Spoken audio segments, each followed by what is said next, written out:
Yes, God's creation. You never know where these conversations are going to go. Never. I love it. Unpredictable. Neither do I. Yeah. For sure. So, you were called to be a Jesuit, Yeah. right? Yeah. Where did that calling come from? I mean, from God, obviously. Yeah, but- yeah, yeah, question. yeah. You know, I had gone to public school in first and second grade, and I'd gone to 6 schools in first and second grade. My dad was a truck driver, and we drove around the country. So I went to schools in Florida and Colorado and Ohio and Illinois. So we went around different places, and when we finally settled back in Chicago, the company he worked for told him to move to Canada for 6 months without bringing us, and he wouldn't do it.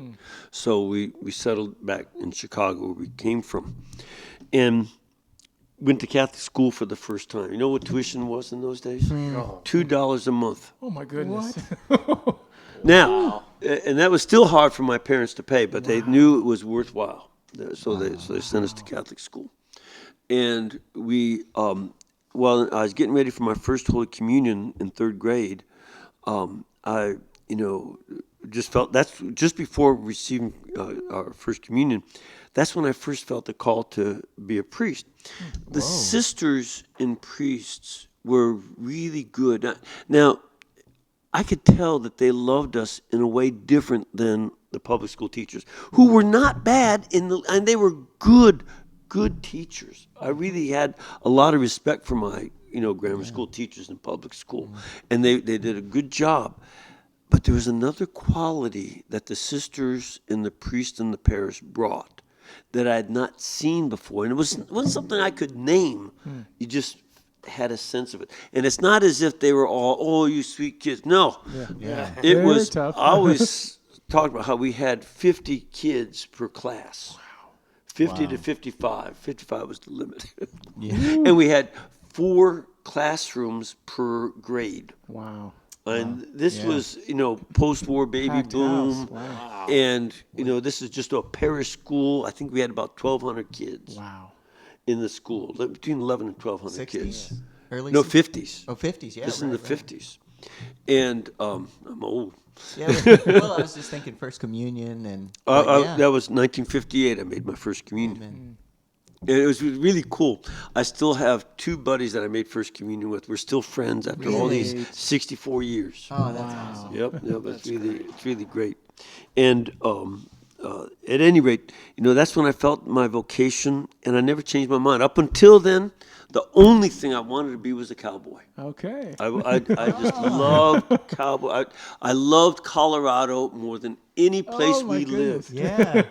We lived in Colorado Springs. Okay. Yes. And it was a small town back in Yes, 50. right. Yeah. It's We were changed there so in much. 56. No, 55. 55 we were there because I was 6 years, turned 6 over there. Got my first boots and first cowboy hat. Really? Yep. Wow. And a 6-shooter. Colorado Springs, Colorado. There's a convent up there. Oh. There's there a. back- I don't know that it's in the Springs, but Well, it's I think In it's that up. direction. In Yeah. that area, yeah. Yeah. Was and it there at that time? Or Not that I knew of. yeah. I was just a little kid. I didn't care about Yeah. Right. nuns. That I wanted to go on the shoot radar. something. Right. I had a real cap gun, and it was loaded.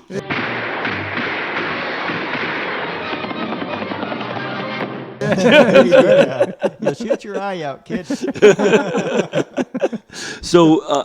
But after that, I just wanted to be a priest. I haven't changed my mind since I was 8. I went to high school seminary, and I knew that my parents couldn't help too much with tuition, and my dad didn't want to either, because he didn't want me to be a priest at all. Wow. He really was against it, and when I was in high school, I got jobs and worked for him. Sometimes he had a cool business. He had a truck. He would put these matrices on there, and they would melt white walls onto black wall tires. You took the tire off the vehicle, sanded it down with a brush, and then melted this latex white wall on it. See, they used to have stuff that you painted on, but it always came off. Yeah. But white walls on a tire increased the value of a car in those days by $75 to $100 or more. Black wall tires, they blend into the pavement. But these white wall tires, they say, look at me, here I am. Yeah. You know, Yeah. now And I keep thinking there's no more white walls. No, you You don't see know, it. you don't see them anymore. But back then that was really cool. Oh, yeah. And so I did that with him, and then I got a job at a catering hall as a busboy, and What is it he wanted you to do? almost anything. He wanted me to. He had a pretty good idea that I was the only one that was going to go to college or finish high school. My brother and sisters dropped out, and the last brother finished high school, but by the hair of his chinny chin before he could shave. Yeah. Wow. And so, you know, they just weren't into it. So he wanted me to go on to be a doctor or a lawyer or something, you know. Sure. Yeah. So he didn't care, Something but not that a was gonna make priest. some money. Yeah, and give him grandkids. You know, that's the other thing too. So I started to take that money that I earned at my jobs, and I invested it in the stock market when I was 15. Interesting. I was a sophomore in high school. Yeah, it's early. Wow. It wasn't legal either, but like I think I already mentioned that we were in Chicago, Enough said.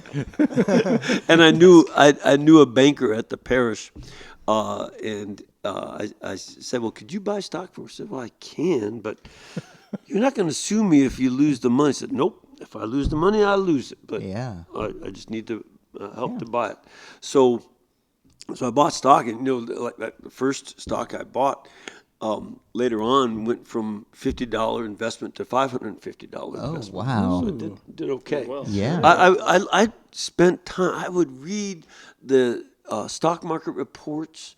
I'd go to the. I'd get the Republican paper. We were stone Democrats, but you know, I would. You know, get the Republican paper because they had better business news. Okay.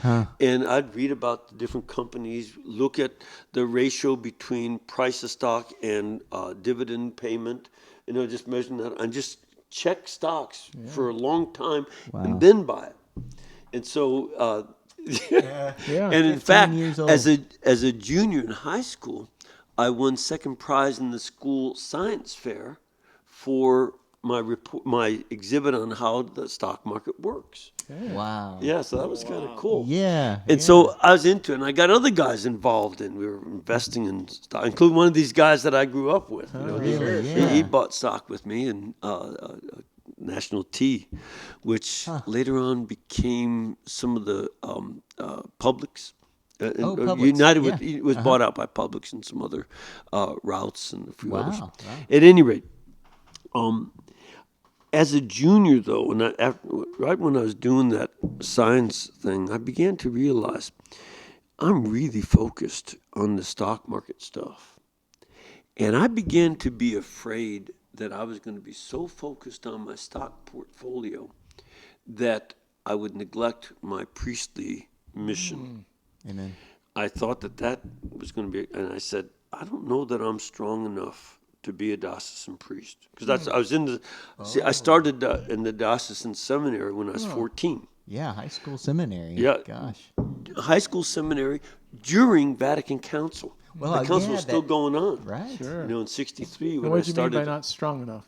I didn't know that if I could stand back from the temptation to be so focused on acquisition of stock and money and stuff instead of focusing on the priestly ministry. And in poverty, and Yeah, the yeah. Jesuits and the religious. And you know, even if you're a diocesan priest, Sure. you know, you have to take care of yourself. Yes. That's part of their vocation, and they have to prepare for their retirement. But you can become focused on some of that instead of on Yeah. the service to your people. Sure. And I was the kind, I didn't think I could do that. I Okay. didn't think I was strong enough to withstand that temptation. Know thyself. That's healthy. Yeah. That's when I began to think about religious life. And even one of the priests in the parish said, "You ought to be a religious." You know, he said that to me, you know, which is odd. Yeah, But he just out of the clear blue, he said that to me. I said, no, I didn't think so. But it stuck there, I guess. And that was junior year, we moved to another neighborhood, and just a few days after Christmas, back in '66, Christmas '66, I just said, I'm not going to be a diocesan priest. Just, it was one of those, and I think it was an inspiration, just sort of, it's not something I was contemplating, it was just came to my head. It's an epiphany. And then 3 days later, I said, I'm going to be a Jesuit. Okay. Wow. And I'd never met a Jesuit in my life. Must be God. Wow. I never saw one. Yeah. I didn't read a life of Ignatius or anything like that. The only contact I ever had with any Jesuit background was in our 4th grade geography book. There was a story about Francis Xavier going to Japan, and how after the Jesuits started the church and they were really flourishing, there was a persecution. But the Jesuits told the Japanese Christians, we're going to be killed, and wait, there'll be other Jesuits, other priests will come here. And when they come, ask them these questions. Do they marry? Do they, are they under the Pope? And do they respect the Blessed Virgin Mary? And it was 250 years later, in the 1860s or 70s, a French mission went to Japan, and the chaplain was a Franciscan, and these Japanese came to him asking those 3 questions.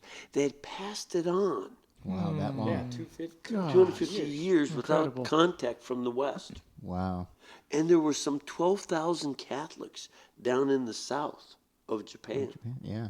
especially around, interestingly enough, Hiroshima and Nagasaki. Wow. There were a lot of these Japanese. And so they just all came out of the woodwork and were eager to see the priests. Wow, that's good. And so I said, well, these guys know what they're doing, I guess. Yeah. Yeah. But that was the only contact I'd ever had with anything Jesuit ever. Yeah.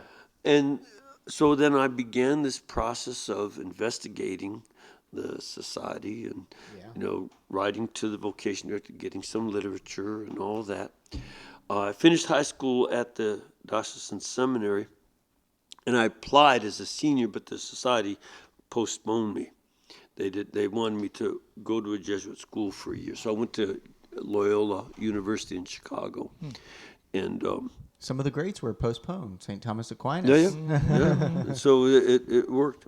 Now, right in February of that junior year high school, after I'd first said that, I sort of popped out. At the time, the Vietnam War was getting a little more hot. And I said, Dad, I'd like to sign up early and go on, to fight over there, because the communists were doing terrible things. Sure. Wow. And he said, no, you can't. I won't give you permission. And I could tell when my dad said something, he meant it. I'd learned that plenty of times. Dad was not someone, there were times you could negotiate, but not often. And that was definitely not one of them. I just knew. So, then it somehow came up, and I just sort of blurted out, well, I'm becoming a Jesuit. And my dad turned to my mom and said, what the hell is he talking about this time? What's a Jesuit? And she explained, he turned and said, the day you become a Jesuit priest, that's the day you're out of my will. And sure enough, on the day of my first Mass, he disinherited me. Now, I couldn't have kept it anyway. Right. But even I wasn't so much of a wise guy that I said that. I just let it slide. Yes. But Wow. But he did, and I was out of his will, but he made me the executor. Because I You were really good with stocks. I didn't have, and you know what? He had kept that stock. Oh. That first stock, because I hadn't cashed it in yet. The others I'd cashed in to pay for my tuition at Loyola, but I didn't need to cash that one. And so I said, well, we have the same name. My dad and I had the same name. Oh, yes. And so I just gave it to him, and he, never cashed it in. Wow. And so it just kept increasing. Yeah, You know, yeah. and there were all these. It would double. You know that they Split and- split yeah. the stock, and there were a lot more shares, and the company was originally called Rockwell Standard, became North American Rockwell. Oh. Who did real well. Yes. yes. I Build was- it. They were originally just making engine parts, but they moved into airplanes and then into jets Yep. Yep. Wow. Well, and rockets. And rockets. Yeah. And the stock just rocketed. Yes. Kept rocketing. Wow. And so you're then you graduated. You had your first mass. And then where were you at? Where was your first mass? Well, my family, of course, had lived in Chicago, but in 71 or 2, they moved to Michigan. I was negative 10. Yeah, see, and you know, well, I'd already left home. You know, I was in, you know, in the Jesuits already, and they moved to Michigan. I found them anyway, and You're a hunter. I get yeah, it. yeah. And Tracking skills. they actually moved onto a farm. Oh. Dad bought a book, read it 3 times, and built a house. Whoa. Dad was a mechanic. He had never been a carpenter. Yeah. And the only he brought someone in to help with a few of the specialties, like putting up plaster and stuff, putting up the dries. Okay. Yeah. Oh, Yeah. that's Yeah. But other than that, he built everything himself. Yeah. And in fact, he overbuilt, you know, because he wanted to make sure. But strong house. Yeah. Yeah.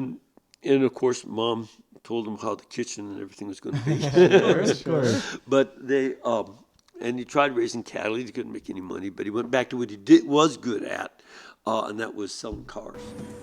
Look at the size of that trunk. You could put 3 bodies in there. You know, so he did about that. Okay. So I had my first mass in the small town in Michigan, and as it turns out, even though the parish was old, you know, over 100 years by that point. They'd never had a first mass in that church. I was the first one to have a first mass there. Oh, wow. St. Basil's in South Haven, Michigan. Wow. Beautiful church. If you ever get up to southwestern Michigan, you got to go there because the church is built on a bluff overlooking Lake Michigan. Wow. It's just stunning. It's just Yeah. stunning. How far is that from Ada, Michigan? Ada, Michigan? I don't know. Well, it's the I laugh because your it's daughter's Ada. It's the Muslim hub of the United States. Oh, I don't know. Yeah, just curious. Is that near Detroit? It must be near Detroit. possibly? never- Yeah, heard of see, that. that's on the other side of the state. Okay. Yeah, Okay. yeah, Gotcha. Interesting. And so then. Yeah, it's just a farm yeah. community, and they weren't even in town. Town was 9 miles away. They were in, you know, tiny little crossroads. Yeah. Pullman.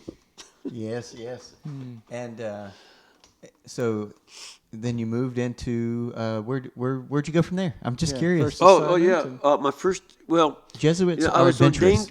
I was ordained in.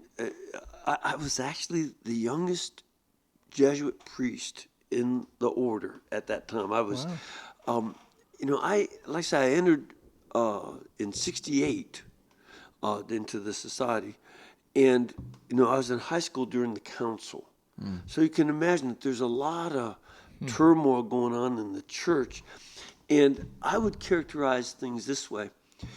People in charge had a lot better idea of what they did not want and not what they did want. Okay.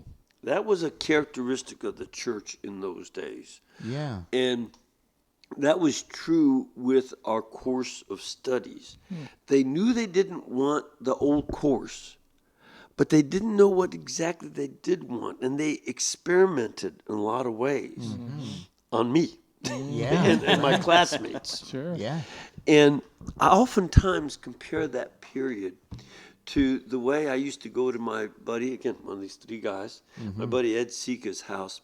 His dad had given him a chemistry set.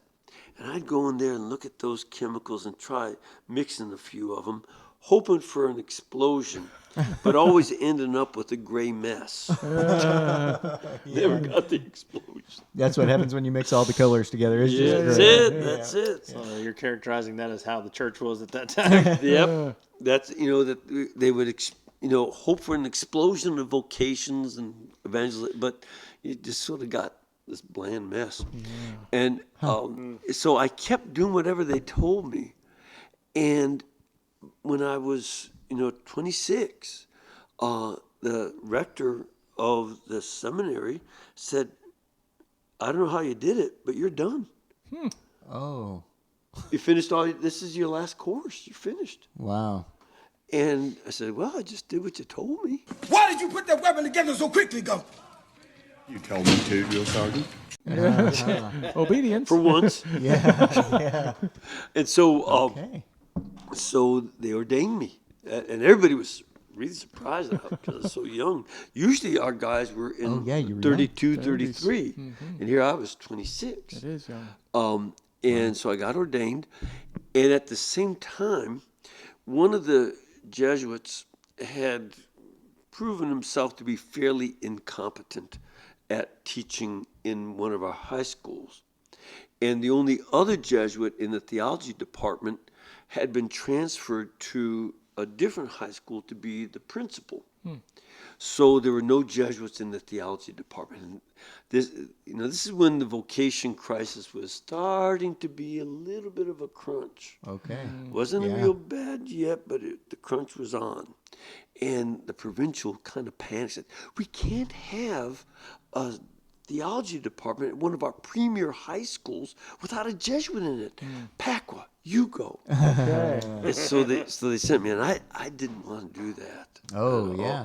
I didn't like teaching I taught high school for a couple of years in Cincinnati, and I learned a lot. It was, Yeah. it was fun, but I thought, well, that's over. But it wasn't. And I even told the guys over at the high school, I don't like high school kids. I don't like high school teaching, and I hate the suburbs because I grew up in the city. Yeah, yeah. And they said, and they were laughing. They thought I was joking. I don't know why people don't think I tell them exactly. So they sent me there. And after a year and a half, the superior who joked around about that said, oh, you really meant that, didn't you? I told you that. So, but anyway, I taught high school, and it was the area, again, this is part of the experimentation that was going on. When I took moral theology, they were experimenting. It was dumb. That was the worst part of our theology training, except for canon law. That was worse. That was, we had the canon lawyer was actually a Franciscan at another Catholic seminary, and we shared classes. So we took it from him, and he said, well, they're coming up with a new code. We don't know what's going to be in it, so I won't teach you anything. Well, that's not really a good plan. Yeah. Because I never, ever learned how to do an annulment process. Oh, yeah. I always had to give it over to the parish priest. They know how to do that stuff. Yes. But they just didn't teach us because they didn't know. Right. So, but that was the worst course. The second worst was moral theology. Wow. And it was just, they wanted to do meta-ethics. Oh. Yeah. And Touchy subject. yeah, and what's the basic principle? And just Right. with this theory, and then in the last quarter, you did a paper, a long paper, on a specific moral issue, and I chose birth control. Good for you. In the And- 60s. Yeah. Well, this is 70. 70s. This is 70s. 76. Even 76. still. And I came out in my paper in favor of the teaching of Humane Vitae. I supported it and defended it and gave reasons. When I was up for ordination, the rector said, "Is this true that you wrote a paper supporting Humane Vitae?" What? Say what? We had some complaints in the informaciones about there are these. They give these forms to people, 6 different people that live with you, professors and fellow seminarians, and said, "Is this true? Because this was a complaint made about you that you supported Humane Vitae." Now think about that. That is unreal. But it was the times. And can you just, for our audience, our listeners, explain a little bit of Humane Vitae? in Yeah, that Humane Vitae was an encyclical by Pope Saint Paul VI. in July of 1968. It came out 4 weeks or so, if that, before I joined the society. Oh, wow. And in there, he explained why we cannot accept the birth control pill as a moral form of contraception. Yeah. And he said that if we do, and this was the key argument, that it separated the aspect of procreation in marriage from love. And he was spot on. Oh, it's so prophetic. The night, because it came out on a Sunday, and there's no news on Sundays. So a number of the folks on the left held a press conference for that Sunday evening, and they were against Humanae Vitae. Well, that became big news. Catholic theologians against the Pope, Yeah. and that dominated the news about Humanae Vitae, and the message was missed. But that theologian who was at the time at Catholic University made the point for the Pope by doing what he said would happen. He separated love from procreation. Yeah. And later, and it was within, in fact, I remember watching him in the 80s when he was being brought up by Pope St. John Paul for, silencing and being kicked out of teaching at any Catholic university. Yeah. This is Father Charles Curran from, I think, the Diocese of Rochester, New York. And he was forbidden to teach at Catholic schools. Wow. And he was on, was it 60 Minutes or Nightline, one of those Oh, wow. ABC News programs. Yeah. Or CBS, whatever Mainstream. Yeah. And he said, they asked him, well, do you think that it's morally acceptable to use birth control pill? Yes. Condoms? Yes. To having a divorce? Yes. Oh. And divorce and remarriage? Yes, it can be. Wow. And adultery? Yes, it can be morally acceptable. And abortion. Oh, my. I see, and that was exactly what Pope St. Paul VI had warned about. You separate, because what Curran did is he taught that love has the priority. So if you really love the person you're committing adultery with, and there are other extenuating circumstances, for instance, your spouse is bound to a bed, it was a hospital bed, Oh, bound, right. and can't have relations and things, that could be morally acceptable to commit adultery. Wow. It's reminding me of, the Ishmael and Isaac. Oh, okay. yeah. Yeah. Hagar. Hagar. Yeah. Abraham. Abraham and Hagar. Abraham and Hagar. Yeah. Well, that wouldn't be relevant because that was legal in those days. Oh, okay. See, you don't know was enough before the about law. Middle Bronze Age law, do you? No, I do not. Yes. Yes, educate In us. Middle Bronze Age law, if a woman could not conceive, Yeah. she could make the decision to Interesting. give her slave to her husband. Okay. And that's why you see Sarah giving Yes. Hagar to Abraham. But when Hagar starts to be a little bit proud that she's pregnant and Sarah's not, Sarah, not Abraham, had the authority to dismiss her. Wow. Wow. It was not up to the husband either to give the slave girl she was the one that or sent to him send away? her away. That's why she Okay. sends her. Okay. And that's at, I believe, in the law codes found at Newsy. You've probably never been there. Nope. That ain't in Texas. No, no. No, never been. Yeah. You see, you got to brush up on your Bronze Age, Middle Bronze Age Middle law Bronze code. Yes. Yes.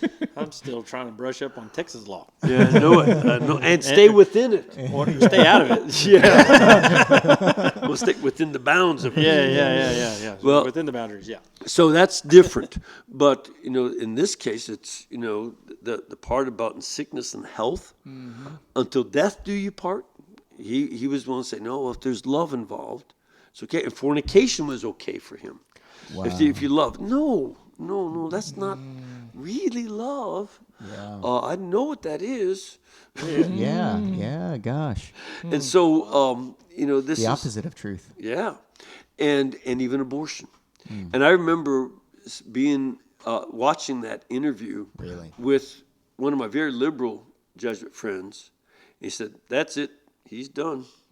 Oh. Even knew. Yeah, so he did that in public on Yeah. national TV. Yeah. He said, "That's it. He's done." Yeah. And he was there after that. It was because the case was still pending at that point. Yeah. And once he said all those things, Sure. so he ended up at SMU. Oh, yeah. Teaching more theology there, and he had moved away from that because that's Southern Millionaires University. there you go. So at any rate, I got in a little bit of trouble. But then when the rector asked me that you wrote this, is it true? I said yes, it is. But here was my reasoning, and so I bam, gave it all laid out. I said, okay, well you thought about it. We'll let you be ordained. But it was an issue. Whoa. Wasn't it? Really? It was an Wow. issue. Yep. So those are the times. Yes. Those are the times. So and this is something I learned a big lesson from that. On one hand, you always see the left saying you got to be open-minded. Yes. But once they get in power, that is the last thing that they are. Yeah. They are absolute about their position. They're open-minded until they get in control. And then once they're in power, that's that. Yeah. Wow. And that rector actually was he was not mean, he was not regimented, he was a good thinking man. I really and a friend, and I respect him a lot, but I learned from that and saw that put into play in a lot of other places all over the place. And with the Jesuits and the explosion of education across our country, right? I mean, they were in the education system, and without Catholicism, I mean, I wouldn't have an education. Yeah. Right. And Well, see, this is one of the other things too. In the 1960s, Catholics and Jews both did an amazing feat. Catholics and Jews had come to this country from Eastern and Southern Europe, and some from, like here, a lot of Germans from Central Europe. But from the 1880s forward, lots of folks from Eastern Europe came here, Poland, Czechoslovakia, and actually it was the Austro-Hungarian Empire, and Southern Europe, Italy, and all that. And they were poor, and Jews came from Eastern Europe and Russia, the Russian Empire. And they were dirt poor, oftentimes illiterate or semi-literate, and ready to work and make it in America, yeah. And Yeah. my grandmother told us, when I came to this country, they told me the streets were paved with gold. She said they weren't. They were paved with, I put it, dung. That wasn't the word she used, but Yeah. but that's Right. yeah. Right.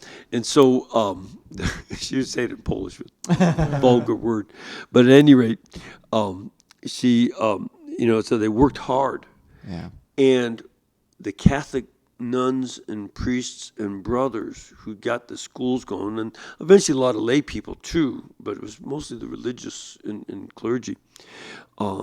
By 1960, the Jews and the Catholics became the two best educated religious groups in the country, and the two wealthiest. Jews were better educated and wealthier, and Catholics were second best educated and second wealthiest. Yeah. And we outstripped the colonial religions. Oh, yeah. See, that's the amazing thing. Yes. Right. Right. Because they were here first. Well, yeah, they were here in the colonial days. Yeah. The colonies were officially Puritan colony in Massachusetts and Congregationalist in Connecticut, Baptist in Rhode Island, Episcopalian in New York, Virginia, and the southern colonies, and Presbyterian in New Jersey. Wow. They had official religions in those days. And the only two colonies that had freedom of religion were first the Catholic colony of Maryland. That was the first colony to have religious freedom. And then Pennsylvania. And then, because of religious freedom law, Puritans moved into Maryland colony, overwhelmed the Catholic population, and then made Catholicism illegal.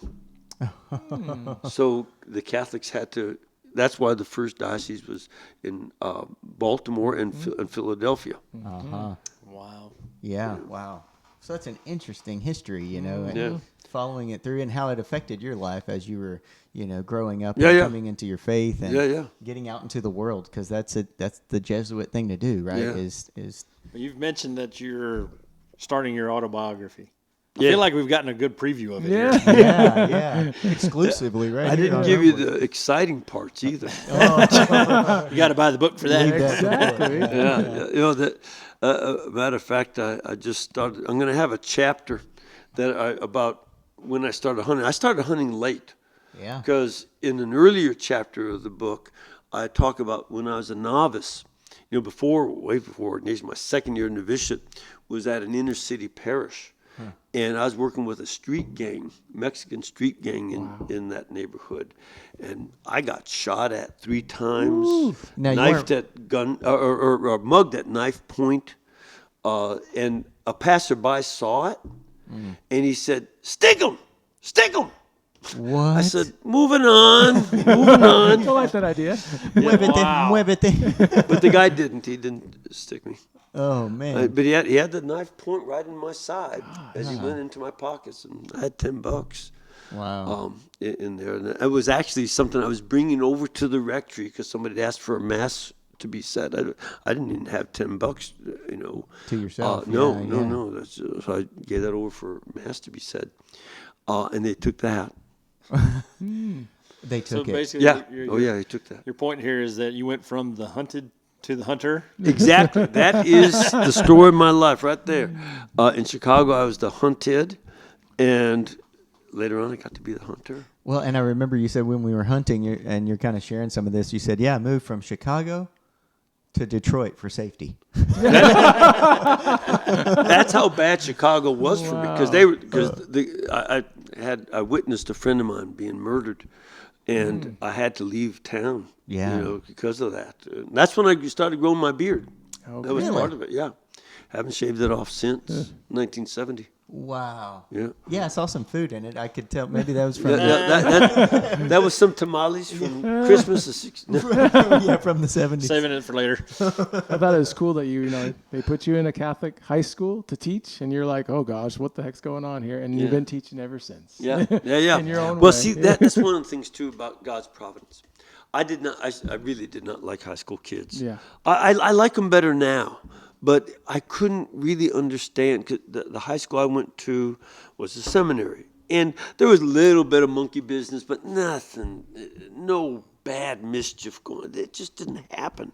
Yeah. You know, we had to study 3 hours a day. We took 2 languages, 4 years of Latin, 2 years of a modern language, plus all the other courses in high school. And, you know, it was required for us to go to Mass every day, daily rosary, weekly confession. This was all part of our training. So there was, you know, just a couple dumb things here and there that guys did as, you know, little tricks, but nothing much. And, you know, I could not understand, and I didn't like putting up with some of the nonsense these other kids were doing in school. I wanted to focus on the subject, and they needed more discipline.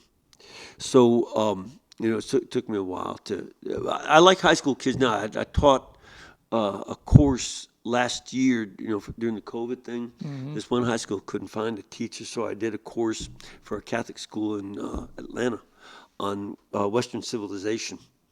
And I really enjoyed them. I really did. Yeah. They were good. So I think I was just too mature to be teaching high school. That was part of it. I always told my high school youth, I said, hey, look, there's no rules in this classroom, but if it's not about the subject, you got to go outside. And it allowed their minds to be open, and they looked at me like I had 3 eyeballs, and but they respected it because they realized, hey, I can ask him any question I want. Yeah. And the subjects, might be like humane vitae or just being real. And their noses were stuffed in a textbook, and they'd been going to class all day long. And here comes CCD and youth ministry, and they didn't want their nose in a textbook. So we went to the heart, and it brought it right back to the mind. Good. Yes. So, yeah, it's those high school, and my oldest daughter oldest child is 12, and so we're getting at that age where the questions are coming, and the little, especially from that one. yes, Joan is her name. She's your leader. She's Fearless leader. Oh, fearless indeed. And some of her friends are a little older. And I go outside. She's mature. Yeah. What are you guys playing? Pirates. And Joan's the captain. Of course. Always has been, always will be. That's good. Yeah, it's great. It's great. It's awesome to hear your story. Yes, thanks for sharing. What I was just going to say that one of the things about finishing off that high school time, and they saw that I really did not like high school, they let me go on to grad school. Oh, yeah, They said, try it, see how you do. And you've been studying ever since. Yeah. Well, I went for a year before grad school to do advanced Hebrew and advanced Greek. And then as I did that advanced Hebrew and Greek, I did well, and so they let me apply to grad school and got accepted at a few colleges, but I went to Vanderbilt because they gave me the best scholarship. Yeah. So I went there, and they have a good trust. Yeah. And so they do, and a lot of Yankee guilt money is what it is. Cornelius Vanderbilt had sort of taken over the Southern railroads after the war, and he made a lot of money. So I felt a little guilt. The second largest trust behind the Vanderbilt Trust is right down the road in San Angelo, Texas. Is that right? Yes, sir, it is. Huh. It is, and it's pretty interesting to see some of the students who come from all around the world who get to go to Angelo State University, and it's pretty neat to see how it's affected people's lives and yours as well. Yeah. Oh yeah, it was great. So I got my doctorate and started teaching college. Yeah. Wow, that's great. So Vanderbilt, I guess it was kind of a melting pot, would you say? Well, it's at core a Methodist seminary. Okay.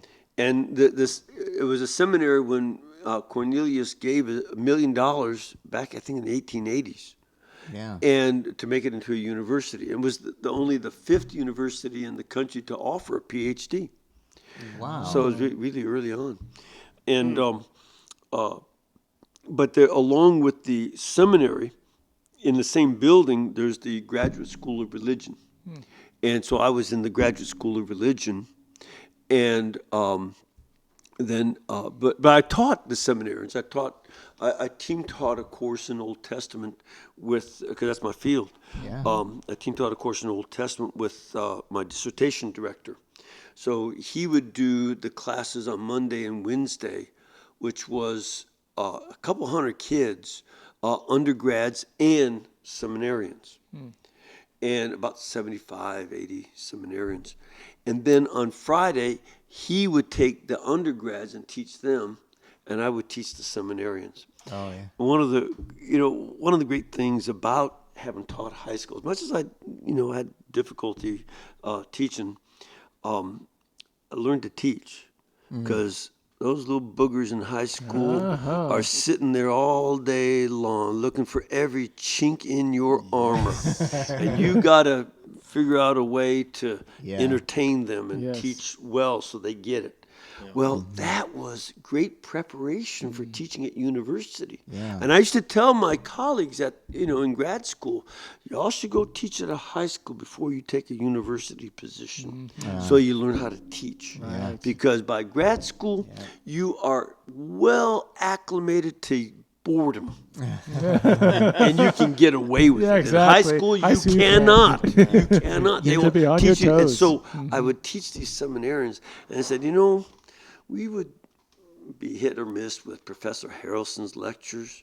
We never missed your lectures. Wow, that's great. Because we never knew what you were going to say next. Absolutely. Get you on your You know, I've toes. heard a lot of people talk about, I mean, Tony Robbins even says that, you know, we're no longer in the information age. Everybody's got information. It's right there in your cell phone. You can find anything you want. Why are we in the information age? It's there. It's like water. We're in the entertainment age. And you say this about the youth. I mean, Even more so how now. much? Yes, it's all about entertainment. And so, you know, Rome Boys and what we do here, and you with EWTN and Ignatius Productions and wanting to be in the media, while our goal isn't to necessarily be entertaining, we find that people are entertained by some of the things we talked about. Yeah. But it's the truth. Yes. And people Gotta seek. stay focused on that mission at all Yeah, times. that's right. At all But you know, times. we have, you know, these characters up here, Captain America and Saint Michael the Archangel, and we talk about to our kids like St. Michael's one of the characters? Beyond that, how yes. interesting the saints are, and you know, that's right. I mean, Angel Gabriel, Angel Michael, and Well, see, as a matter of fact, I've been hearing confessions now for 45 years. Oh, all right? And I started hearing confessions right after ordination. The Legion of Mary contacted me and asked if I'd come down to Skid Row and hear confessions there. Yeah. And one of the things I would say about sinners, they are boring. They do the same sins. Repeat. Yeah. It's the saints who are very interesting. Interesting. Wow. Because they look at someone like Mother Angelica, and what an interesting person she was. Yeah. But the sin is pretty much the same stuff. Yeah. You know, I don't know why Yeah. people are afraid to go to confession. We Right. heard it all. Been there, done Yeah. that. Amen. Well, I didn't say that. Maybe not Sometimes maybe, Yeah, sometimes sometimes not. they've done stuff. Yeah. But Been there, heard that. Yeah, I've been there, heard that. Yeah. Yeah. Goodness. That is a good priest shirt, you know. Yeah. Been there, heard that. Yeah. That's good. We're into confession. You know. Yeah. Well, though on the other hand, one of my favorite hunts that I ever did, among my very top favorite hunts, was hunting wild boar with dogs and a knife. And I stabbed a 300-pound boar with a knife in the heart. You know, with the help of a dog. I mean, you're a team with that dog. Yeah. He depends on you, and you depend on him. Yeah, You know, wow. he was a great dog, Riley. I love that dog. Yeah. Pit bull. And yeah. he was great. And after you kill the pig, you got to let him calm down. He's little adrenaline was up. Riled up. Sure. But we killed a 300-pound boar and a 250-pound sow that night with that Riley and a knife. And I have a picture of me in between those two pigs. We put them on the truck, and I'm sitting in between them. And I want to put that picture on my confessional door with a sign saying, "Tell me everything." I can make you squeal. That's not nice. Don't do that. I love it. Yeah, before I went into that confessional, I'd Better not hold it Boy, back. serious. yeah. So, Father, when's the autobiography going to come out? When I finish it, Okay, so you don't have a deadline. So you I'm starting to find that, well, first of all, most of the time when I'm writing, unless I'm just not near someplace, but most of the time when I'm at home, always when I'm at home, I write before the Blessed Sacrament. This is also something that's part of prayer and meditation. But I also got to check on a lot of things like dates and things like that, just to make sure I get the story straight. Because there'll be fact checkers, as there should be. Yeah. But I don't want to falsify anything that I've done. So I'm careful on that. And one of the cool things, like in this chapter I'm writing about hunts, I've got photographs of all the critters I killed. And the nice thing about these modern digital phones and cameras is that they keep the date. Oh yeah.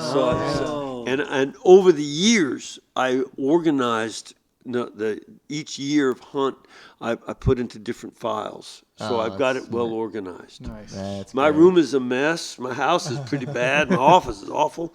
But I have my notes clear. You know where your You're stuff organized is there. The notes are organized. Notes are organized. I can So, relate. so I I'm can getting, relate. so it takes a little while to make sure I get all that straight. And a lot of times too, as I'm telling some of these stories, I remember, oh yeah, that happened too. But it's been cool because I have people who were with me at those different stages of my life, and there's a lot of them are still alive. So I have them read it, Oh, great. or even better yet, I like reading it to them, Yeah. so that I can hear the rhythm Sure. of it, and also they can say, well, it's not quite like, but usually they say, you remember more than I do. Yeah. Yeah. No, that's good too, because, kind of hearing how the reader will, consume the information. And Yeah. that's great. And overall, I've got a pretty good memory. So Yeah.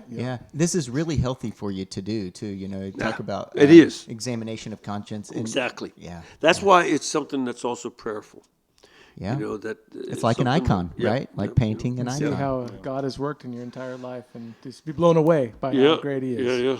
Yeah. And the other thing too is, like I mentioned, how my dad was very opposed to me being a priest, and he was opposed to me being a priest from the time I was 12. Yeah. Yeah, he didn't like the idea, and he would argue with me on a regular basis, and so we had our tension. That's a lot of fathers and sons do. But then I also see more and more how I'm a lot like him. Yeah. Not always the good things, not always the bad things. Yeah, It's just the various parts of. Well, we're given a Dad is. fallen nature too, right? Yeah, And yeah. So, Did it come around, or you want to include that in the book? And Oh leave it yeah, hanging? no. Yeah, that's definitely going to be part Yeah. of the book. And I can see it more as I write. So. yeah. Great. Any inspiration on any other autobiographies on how you're writing it by any chance? No, I'm just sort of writing it like I remembered. That's good. Just write it like I remember. That's good because it's unique. It's you. Yeah. It's uniquely. Yeah. And we've been given that advice, in our show. Don't try to script your situation. Right. It doesn't work. Live your life. You're unique. No. You're uniquely you. When I first came to EWTN full time, I've been making shows at EWTN since February of '84. Oh yeah. Yeah, it was. I always remember because it was February 29th of 1984. I used to tell Mother I was her Sadie Hawkins Day date. Oh yeah. Tell the story, will you please? Yeah, she said, and she would say when I said that, you must have been hard up. I said, actually, you invited me. Sadie Hawkins. That's it. That's right. Yeah. But, when I came full time at EWTN, people were pretty upset. They didn't like it because Really? they missed Mother. And frankly, I had a little bit of a difficulty because Deacon Bill Steltemeyer, who was president of the network, Mother was CEO, chairman of the board. She was chairman of the board. Yes. But Bill was the president, and he was telling us, "Mother gonna be back in 5 months. 5 months, you're gonna be back. It'll be awesome." And that's how he sort of talked like Foghorn Leghorn. Got a mouth like an outboard motor. All the time. Put, put, put, put, put, put, put, put, put, put, put, put. A lot of ways, and so I knew better. This stroke, really damaged the left side of her brain. You knew her. Where the speech patterns were, and there was a dead spot. Yeah. And she did pretty well at first, especially of her brain rerouting around that spot. But there was a bad hemorrhage on that left side, and there's just part of that. Yeah. That part of the brain was dead. You can't revive dead brain tissue. That's right. Gone. It's gone. And I just, and people, 5 months later, said, well, it's 5 months. Where's Mother? Well, she's not back. She can't talk. Yeah. And that put me in a tough place. And one lady even called in during a live show, said, well, you're just not Mother Angelica. And I said, and I said then, that to your point before, I cannot be a wise old nun. I can't. Yeah. I have to be what I am. Sure. That's all I know. Right. If I tried to be Mother Angelica, it'd be fake. Right. Yeah. I can't do that. Amen. And, but I also learned that point from Mother. She was herself. Yeah. She was a wise old nun Yep. and a wise guy. She was a smart aleck. Nice guy, Yeah, exactly. She was a smart aleck and good at it, but also charitable and loving. But she grew up rough. Yeah. And so, I cannot be what she is, and I can't be what anybody else is. Right.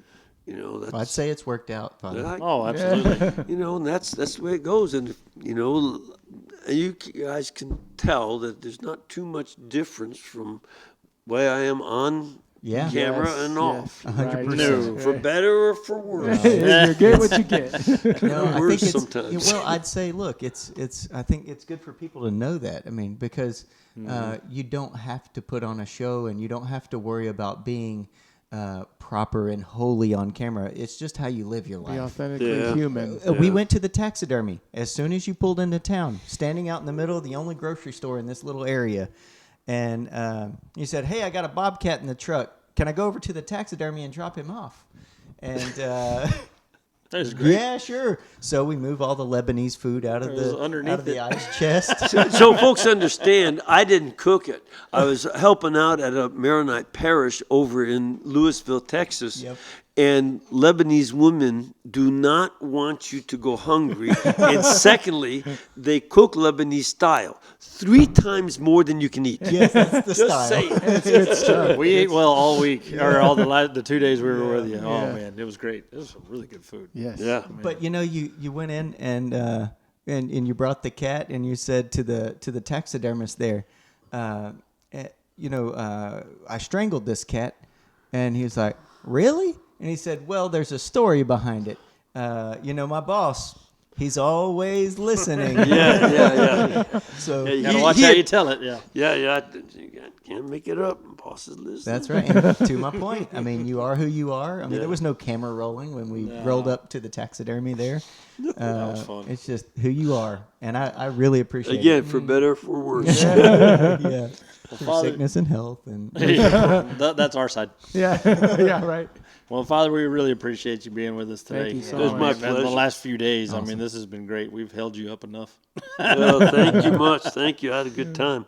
Let me end with a blessing. Absolutely, please. Lord bless you all and keep you and cause his face to shine upon you and lead you in all of your ways by his peace. May Almighty God bless you, Father, Son, and Holy Spirit. Amen. Amen. Thank and you, Father. have a great new year. Oh, that's Yes, right. yes. Here we are. Yeah. Now you just put the pressure on Joe because he's got to edit it so he can get it out there because the new year's on its way. Yeah. Yes, it is. Thanks, Father. Anything I can do to help, Absolutely. In the meantime, get Leo to help you. oh yeah, he's a great help. He's a great help. Yeah. Knocks cameras over and turns them off and all that great stuff. That's Thanks, his Leo. 2-year-old. Uh-huh. And he's every bit of it. Have to do a cameo. Yeah. Absolutely. Co-editor. Co-editor. I'll put a little tag at the bottom of his. Yeah. So in the meantime, Be bold. be real. Be Catholic. God bless. Forgot my line.